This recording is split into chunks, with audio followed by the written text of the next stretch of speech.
Hey, what's up, Unbroken Nation? Hope that you're doing well wherever you are in the world. I'm Michael Anthony, author, speaker, podcaster, and advocate for adult survivors of childhood trauma. And you're listening to the Michael Unbroken podcast.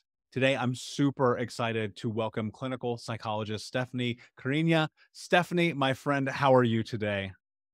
Thank you for having me, Michael. I'm very good. And I'm excited to be on your show or your podcast. Yeah, I'm super excited to have you here. I love what you're doing on social media. I love the conversations that you're having. I love that you're stepping into this thing about healing and personal growth and the journey that I think so many of us really need to go on, even though a lot of us hmm don't. And hmm before I jump into that and start down that path with you, what kind of led you to this place? How did you end up doing what you're now doing?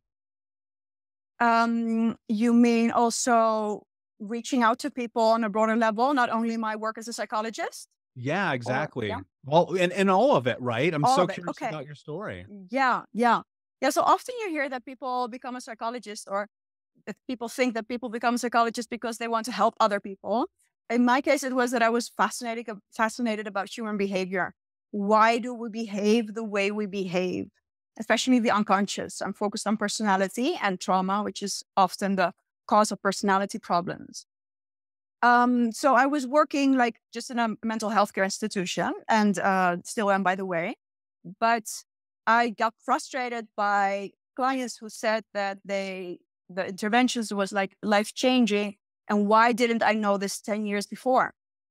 And and I was frustrated by the fact that there's a lot of information that should be possible and accessible to everyone out there. And people should not have to become, in this case, when I was working in an addiction center, someone told me, do I really have to develop a cocaine addiction to be able to have access to this information, life-changing information?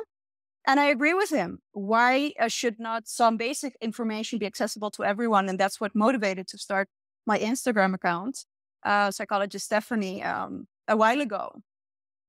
And Yeah, I'm that very happy now to spread my message on a wider level, just like now.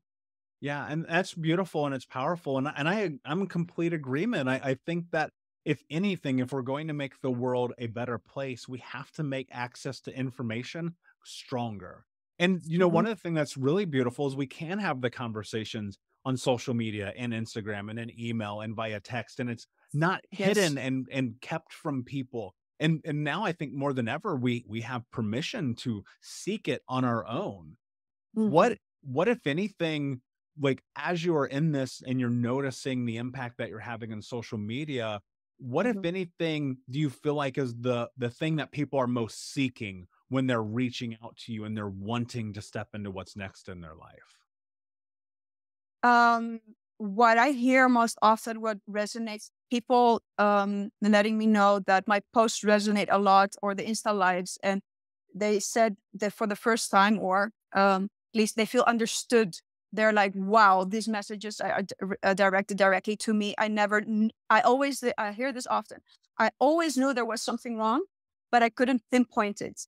And what I guess what people really, a lot of people that out there really miss, want that set is that sense of connection, of feeling understood, because we're all not crazy. We're all sensing something inside, but if with childhood trauma it hasn't been identified correctly by our parents and we're emotionally neglected, we won't be able to pinpoint what it is, and we won't be able to trust our own judgment. Well, we have definitely our own judgment. And I think that people with social media now, they can at least identify what they already know inside, but haven't yet consciously understood. We'll be right back to today's show, but first I need to ask you a question. Are you feeling stuck? Are you feeling like you don't have the support to go to the next level in your healing journey? Are you feeling like you wish you had a little bit more support from not only myself, but the Unbroken Nation? Well, my friend, I want to invite you to come and join our live weekly coaching sessions in Think Unbroken. All you have to do is go to Keys, Keys, keys.thinkunbroken.com to sign up and join us today with 100% money back, no questions asked, guaranteed, and no contract or commitment. Every week, For the next year, you can come and be a part of our live coaching sessions each Monday as we dive deep into not only answering your questions, but questions from the Unbroken Nation, and help you take all of the information that you learn in the podcast, in the courses, and other areas of this journey, bring them into your life and use it in a way that is practical, life-changing, and transformative. So my friend, join us at keys.thinkunbroken.com, and we will see you this Monday. Yeah, that's such a great way to put it. And I'm a proponent of that. I believe in that entirely. And I know the only way that we're going to create long-term viable change is by having communal intervention. We're going to have to come together as a species of human beings to be able to walk the line and toe the boulder of working through this. So many people just want to be seen, felt, heard. And that thing which you mentioned is, in part of them, they kind of know something has happened to them. They kind of feel it. What's it like for you in the role that you are when someone is finding that? How do we help guide them? Or even, I guess the better question is, if you are a person who has felt, something's off, something doesn't feel right, I know something happened, how do you start this process to be curious about it and to investigate it? That's a good question. We need to inform ourselves. We need to get the information. So I think it's very healthy that everyone is seeking out there on social media. If they don't have access to a therapist or whatever, they just start getting the information that you need to know to understand yourself more. Yeah, I wouldn't know. I'm not sure. Do you have any ideas? I'm curious also on your thoughts on this. Yeah, well, I think a lot of it is just about giving yourself the grace to be curious enough to step into it, right? We live in Western societies and many societies around the world where it's positioned that we should feel shame or guilt or worse about things that have happened to us that are not our responsibility. And I'm always thinking about how can we help give people access to more tools to be able to step into that place where they're willing to say, yeah, I need help, right? Yes. And that's so much of the conversation. How do we effectively navigate people into knowing that it's okay to ask for help? And this reminds me of, I was listening to a podcast of yours in which you were, and I saw also a post on it, on that there's this whole taboo of blaming our parents, right? Or talking about that, discussing that, even questioning our childhood, if our needs were met, etc. And I think that is the first step to break this taboo. And curiosity is everything. I remember once listening to a podcast and there was a question to that person, said, what are the two most important things that can make you happy ASAP? And one of them was curiosity. So if we're able to stop judging, but transform that judgment into curiosity, we're going from defense mechanism to growth. Curiosity is key. And as for the being curious, a lot of, especially how the childhood trauma is created in childhood. It's not for nothing. And also with the personality, the way we interact right now, Michael, the projections we will have towards each other. Everything is guided by what we are shaped in childhood. And so we need to go there. And a lot of people are scared. There's even one person that has created her own account to be able to follow me because she's so afraid what other people will think. Because I'm posting on childhood and our parents.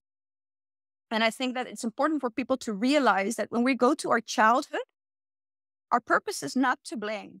Who cares about blaming? We want to heal. With blaming, we're not going to heal. Okay? So going to our childhood and questioning and reevaluating what has happened is with one purpose only, to acknowledge the needs that weren't met and what was done to us. We're not talking about if they did it on purpose or not. Our psychology doesn't care about that. That's not the point. But when we're not going to recognize and acknowledge what was done to us, we're going to misinterpret it. And we will have our inner critic haunting us for the rest of our lives. And we won't be able to develop self-compassion, which is crucial. And we will be trapped in shame. and it will affect our relationships. We won't be able to trust people. So actually, if you would look at it from that perspective, it is quite selfish to not go to childhood. It's quite selfish if we wouldn't put the blame on the one that caused the damage. That goes also in our daily lives. Because when we don't, we will blame ourselves. Depression, for instance, is internalized anger. And we won't be better persons in society if we project our anger towards other people or towards ourselves, right? Yeah, absolutely. And you're going to upset people in saying that, because we often, and especially in American society, we put our parents and the adults around us in our youth on a pedestal. They can do no wrong. They're doing the best that they can. And yes, to an extent, that is likely true. People are only doing what they've been taught through learned behavior and experience to do. However, I also believe that there is a space for responsibility to be taken, and that should not be the burden to carry as a victim. To be a child who was hurt, abused, beaten, starved, sexually molested, whatever that thing was, and to then turn into an adult having those same experiences that carry with you, there is a moment in which you have to understand that it's actually not your fault, and remove the blame that you give yourself, because without doing so, you carry that burden with you. And I think that is often the boundary between stepping into something that can be powerful in a healing journey and being stuck in that place where you feel like the world is against you. And that's such a battle. How do you begin to transform your own understanding of fault and blame and responsibility when you have been hurt in childhood? I think so. We hear this often, what you're saying, we need to not carry it with us anymore. And what you often hear is, the society, social media, which is very concerning, is telling us to heal, because everyone wants to heal. It's the whole trend, and also a healthy trend, of course, to a degree. You need to forgive as well. And that will, with that, we bypass healing. That is very concerning, because when we forgive too soon without the acknowledgement of what was done to us, first of all, you cannot really forgive, because to forgive, we need to have self-compassion. Self-compassion we can only have when we acknowledge. It's not necessarily our parent who has to acknowledge it, as long as we, or I don't know, with the therapist, acknowledges what happened to you. Only then we can have self-compassion, and then we can forgive. But we need to go to those situations that the childhood, and that is complicated. That's why I also created a Heal Your Inner Child online course for people to understand. I give specific examples of what can go wrong. And you're mentioning now a couple of things, if you were sexually abused or you were beaten, etc. So these, at least, I'm not saying that it makes it more easy, but at least were visible things that happened as a child, at least. But I have a lot of clients, high functioning, with the amazing parents who are still together, and they haven't had a connection in their whole life. They're living in prison because they were manipulated by narcissistic dynamics, etc., for instance. And that is much more complex. So people, it would be amazing if with social media, we could go more specifically to childhood situations, and people could start identifying situations. For instance, I have a client, I used to have a client, and he said, my childhood was great. Everything was great. And then when we go deeper, turns out that the parent was very selfish. And so now he doesn't trust people. We need to acknowledge all these things because often, for instance, another example, Mike, I'm not sure if you've heard this one. I hear this often with people around me. My mother is just difficult. She means well. She's just anxious, being anxious. Okay. She was just overprotective. Well, I don't agree with that. She might have been anxious, but apparently she's selfish. To not take her problems to a psychologist and to burden you with worrying about her. And you should be a child. You should be worrying about yourself. You should not be worrying about your parents. And that is traumatic. If you need to comfort your parents, that is not okay. It's robbing your childhood, etc. It has a lot of implications, but people are not aware of that. This is just an example. Yeah, it's so true. And a lot of that can be covert. You just don't see it, but it doesn't mean it's not there.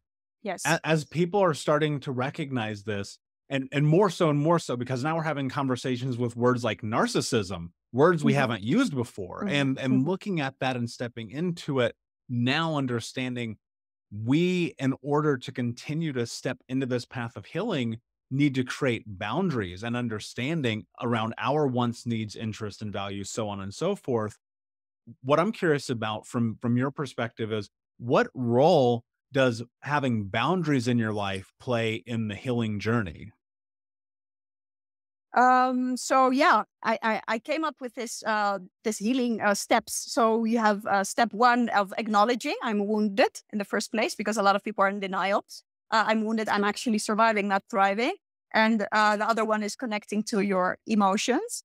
The other one is creating your emotional home, your safe haven. The fourth one is the healing the wound, acknowledging what was done to us to be able to get the self-compassion and create self-worth. Fifth one is the relationships you need to repair. So the emotional home is about, I suppose that you're living in a house with a roof over your head, assuming most people do. There is a reason you want protection. You want someone to retreat to be able to restore your energy, to reflect, to be safe, literally. So a lot of people with trauma don't have an emotional home. We forget that we need one. An emotional home is your own safe haven. That's the the place you go to, an emotional place in this case, where you feel safe. But especially with trauma, when you have this inner critic, because you yet not have acknowledged what was done to you, so all the blame goes towards ourselves. We're beating ourselves up as inner critic, and the shame that can be killing. A lot of people out there who experience shame know how hectic that emotion is, and we need to heal. I think it was a beautiful sentence in Pete Walker's book as well, From Surviving to Thriving. We need to take our own side. And that's that. So we need to we need to have our home. And your question was about boundaries. Well, the door in a home is a boundary, right? If there's bad people, I assume you close the door. You're not opening the door. Is that correct? Yeah, of course. But a lot of people, if they have a home, they don't have doors, and everything comes in and it's unsafe. And that is boundaries. We need to have a home, and we need to have doors and to close them. Yeah, I love that analogy. That's really beautiful. So what does it look like to start to build that? Because our agency is taken from us in abuse and in Yes, trauma, yes, and as a yes. ramification of the things that happen to us. The idea of standing up for ourselves is terrifying in its own right. There's typically ramifications or judgment or shame or whatever that comes with that. And to Yeah. now being an adult and to have a conversation with yourself that says, I need to stand up for myself, is incredibly uncomfortable, because everything you've understood to this point was that it's not okay. Mhm. How do we make standing up for yourself okay? Yeah, that's a good point. So what you're describing, Michael, is in this case is that people will still be burdened with the projections of the unsafe parent. So they will, because normally in life, people, just like you said, I loved it what you said, like, people are not out to get you, right? We, when traumatized, of course we will think that people are out to get us, because as a child, they didn't care about our needs and they were hurting us. So of course we developed a worldview that people are unsafe. That makes sense. But now we're adults, and assuming that you're in a safe, you're not held hostage or whatever, and you're sort of in a safe environment, you need to understand that people can be safe too. So they appreciate you. Healthy people appreciate you setting boundaries, right? I mean, so I'm posting, I'm having these posts. I do it on purpose by saying that, like, and read it on social media as well, that taking care of yourself is priority. And I'm taking it a little bit further. Not expressing anger is, by not expressing anger, we're abandoning not only ourselves, we are abandoning the other person, because we are withholding something from them. So not expressing anger is selfish because that other person doesn't have the opportunity to meet your needs, for instance. So Hey, what's up, Unbroken Nation? We'll be right back to today's episode, but I want to take a moment and invite you to Think Unbroken Conference. That's right. Our next conference is happening right around the corner this December with amazing speakers from around the world who are leaders in personal development, trauma education, mindset, and more. All you have to do to register to watch for free, that's right, $0, come and join us, is go to myunbrokenlife.com, register and sign up. You can get access to the free event, watch it live with us this December. It'll be myself speaking along with amazing human beings like Anthony Trucks, Jamie Bronstein, Leslie Logan, and a special interview that I'm doing with Dr. Gabor Mate that has never before been released. So come and join us, myunbrokenlife.com. All you have to do is put in your email. We'll send you over the registration. You'll be able to come and join us, watch live. And then if you want access to the recordings or more information there for you to keep them forever. But in the meantime, go sign up. Block it off on your calendar. This is going to be a transformational experience that you do not want to miss. Head over to myunbrokenlife.com to register for free. Until next time, be unbroken. Yeah, realistically, the hard part about it is that it's a learned process that requires an immense amount of patience, that also requires help and guidance. And I think about this idea that if you can't feel one emotion, then it's very unlikely you can feel any of the range of emotions. And like, anger is not necessarily a bad thing. I constantly think about anger as fuel for what I do. So much about Think Unbroken is because I have this little chip on my shoulder over here that says, watch what I can do, even though you did those things to me. And for me, I've been able to step into this place where the fear of judgment no longer exists in my life because I've created personal sovereignty. I have understanding of who I am, of my boundaries, my wants, needs, interests, and the whole gamut of everything that makes me me. But at the beginning, it was hard. At the beginning, it was so incredibly difficult to put myself in a position to be willing to acknowledge emotional capacity. And at one point, I actually thought I might be a sociopath. I haven't cried in 15 years because what had happened is I totally had become dissociated and shut off. One of the things that I think is really pointed in this healing journey is to remove yourself from being dissociated, excuse me, and start to step into awareness of who you are. How much of that is a role in healing, of just being willing to step into discovering who you are? And I'm curious with Michael, if I can ask, so how did you do that? So at some point you decided, I'm gonna step up and express myself. I'm not gonna hold back and be a dissociative anymore. Yeah, well, and of Right? course, I didn't have the words for it then, right? Yeah. The Yeah. word dissociation did not exist in my vocabulary, Yeah. but it was more of an understanding of I'm not living up to my expectation that I have for me. And that's really what it was. And as I stepped into the journey and I would be in therapy or men's group therapy or with my coach or reading a book or at a seminar, I would start to discover things about me that I was interested about.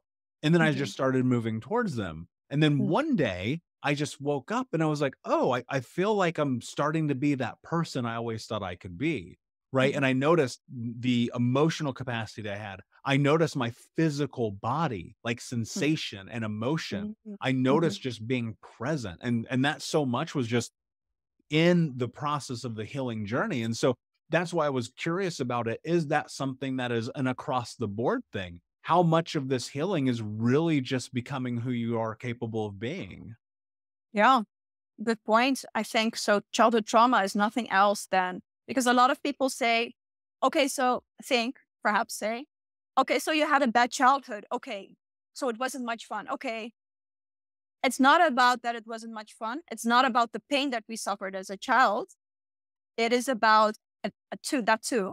It is about the consequences of what happened. And that is that there will be arrested development, as it is called. So a lot of functions we have are off, are switched off. And that is very unfair, if you would say, and it's not visible. At least if you have trauma, physical trauma, it's visible.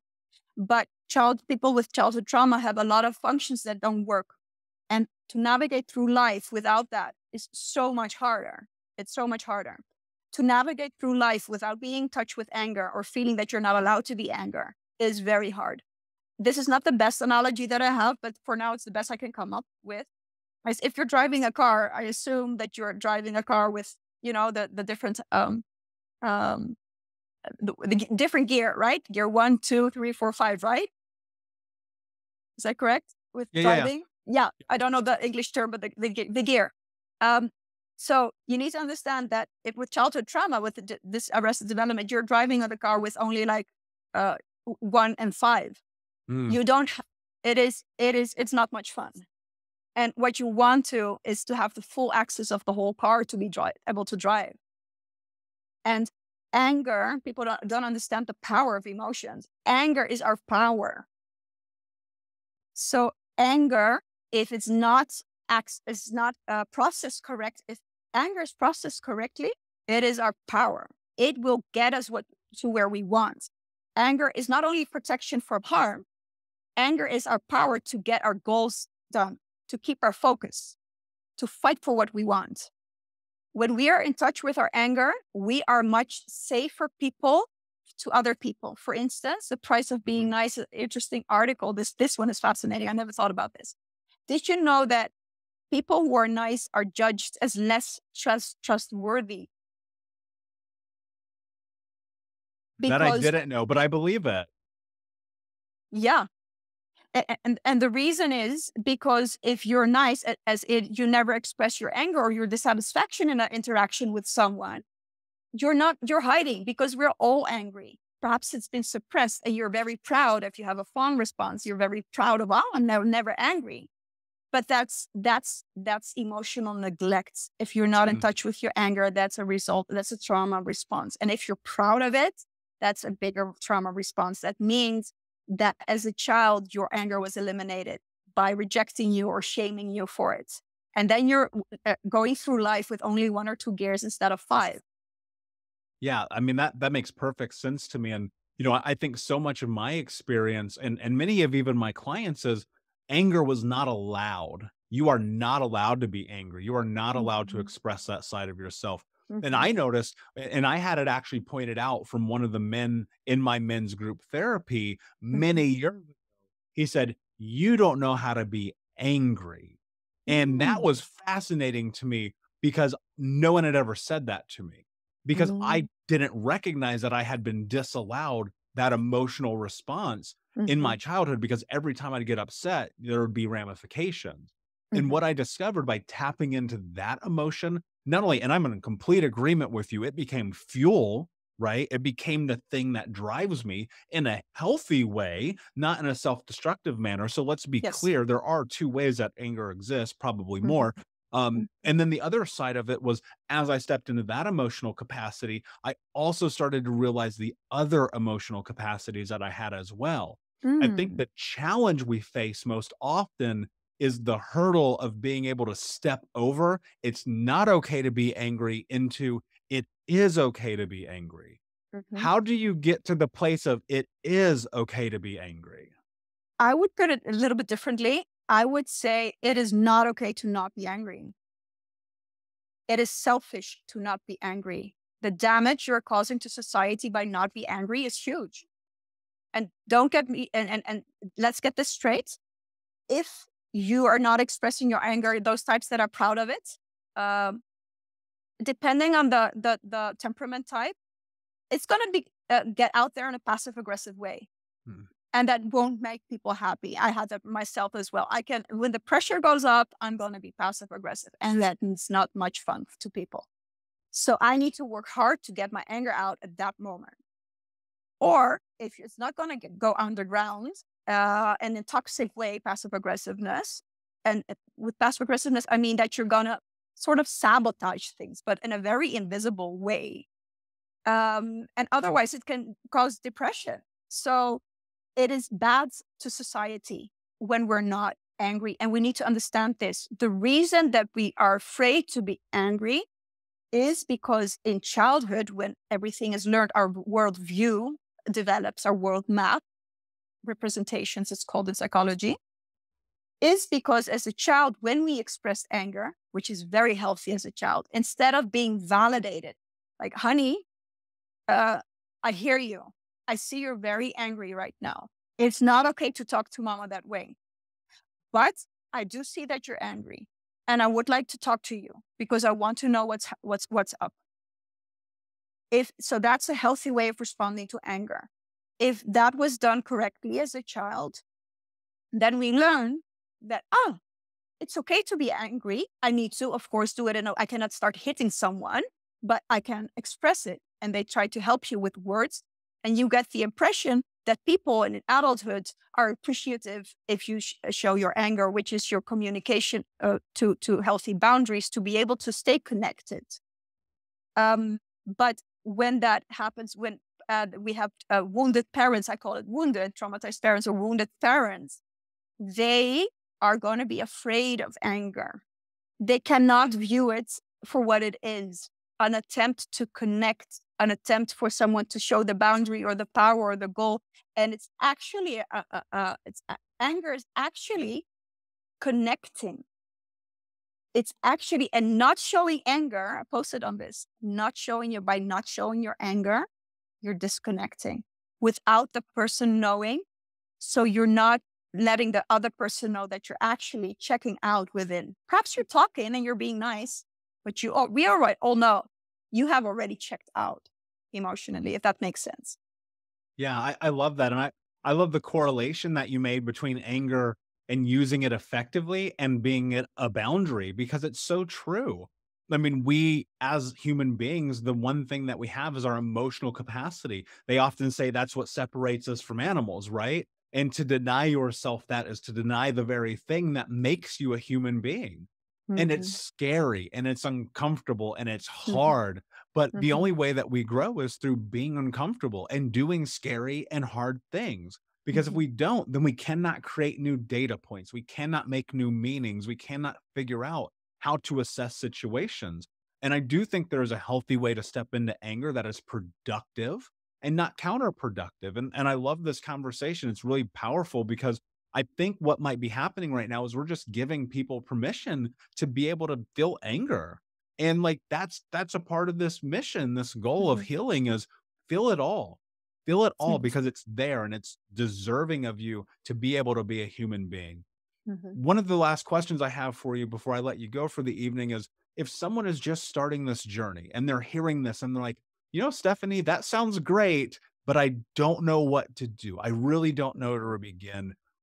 What advice do you have for someone listening who just feels like they have no idea where to start this process? Good question. I think it's just start reading on it. There's a lot of inner child healing books. Read your book. I think I really appreciate your work. And you know why, Michael? Because there's a lot of, psychologists writing books, etc., which is amazing. But you have your own survival experience. You are able to guide people the best. You are able. You've done it yourself now. You have this recovery path. So I would say follow people like you. Read books. Sorry. The online inner healing course that I created. There's a lot of information on healing your inner child, I guess. Just start digging into it. I mean, how did you do it, Michael, if I may ask? The number one thing for me in the beginning was I acknowledged that I needed to do something. And in that acknowledgement, what happened is I let go of the understanding that it was my fault.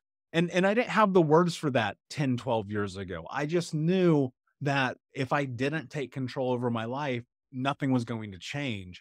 And then, just like you said, it was about education. Like if I think about anything being the most potent substance to creating change, it's education.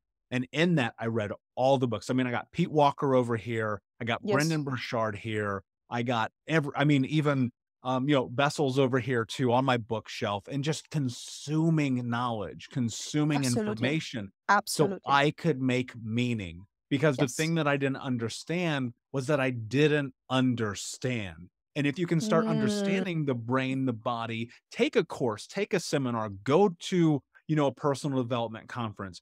Often, and even coming up next week, I will be in this room full of people seeking continuing education credit for PhDs because I need to know, I need to learn, I need to grow. And so education over everything for me. And so Yes. as we start to wrap up here, where can everybody find you? And more particularly, how can they follow you on Instagram? Yeah. So, psychologist Stephanie on Instagram and Facebook as well. And I'm starting a challenge again. The previous time was a Heal Your Inner Child challenge, which I made an online course now from. And now I'm starting a self-empowerment challenge. And that is for the adults. It's based on the book Adult Children of Emotionally Immature Parents. So that's a very talking about covert trauma, and that is and then you will learn also how to set boundaries and to get there. So follow me on Instagram, I would say, or Facebook. Beautiful.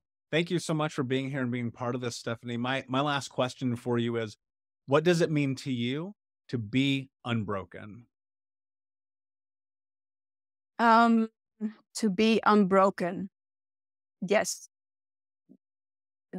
to be able to take our own side, even if we screw up. Beautiful, poignant, and simple. Thank you so much. Unbroken Nation, thank you for listening. Please like, follow, subscribe, leave a review, tell a friend. And until next time, my friends, be unbroken. I'll see ya.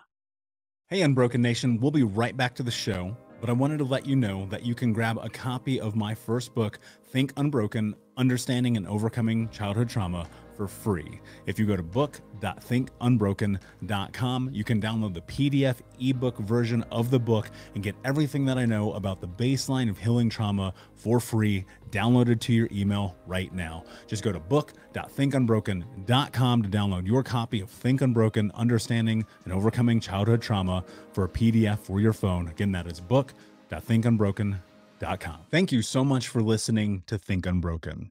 Please share this episode with someone who could use it and help us move forward in our mission of ending generational trauma in our lifetime. And if you would, please take 5 seconds to pop on iTunes or Spotify, hit that 5-star, leave a review, and you can also reach out to us on social at Michael Unbroken or at Think Unbroken. And of course, you can check out our YouTube channel at Think Unbroken. Thank you for being a part of Unbroken Nation, my friends. And until next time, be unbroken.